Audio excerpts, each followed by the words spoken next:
Toner absorb হয়ে গেল। এবার কি করব? হ্যাঁ, টোনারের কাজ শেষ। এবার কি করব আমরা? এবার আমরা সিরাম ব্যবহার করব। সিরাম কেন? টোনারের কাজ কি হলো বলো তো?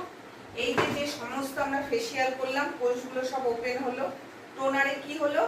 কোষগুলো আবার ক্লোজ হয়ে গেল। আমরা যে ফেসিয়াল করলাম সমস্ত কোষ ওপেন হয়ে গেল। টোনারটা দিলাম, এবার কোষগুলো ক্লোজ হয়ে যাবে। আমরা যদি টোনার না দিয়ে ওনাকে ছেড়ে দিতাম, তাহলে কি রাস্তায় বেরোলে যত নোংরা আছে বা যাই আছে ওনার স্কিন ফার্স্ট টানতো, কারণ কোষ তো সব ওপেন রয়েছে, খোলা রয়েছে। যেই টোনারটা পড়লো স্কিনে, যে অ্যাবসর্ব হয়ে গেল, এবার কি কোষগুলোকে আবার বন্ধ করে দিল। এবার কি স্কিনটা কি হলো? একটা জাল তৈরি হয়ে গেল। বাইরের নোংরা এইসবের থেকে আমার স্কিনটাকে বাঁচাবে। বুঝলে টোনারের কাজ? এমনকি তোমরাও বাড়িতে যখন ডেইলি স্কিন কেয়ার করো, ফেস ওয়াশ করো, তো ফেস ওয়াশ করলেই কিন্তু আমাদের সমস্ত কোষ কি হয়ে যায়? ওপেন হয়ে যায়।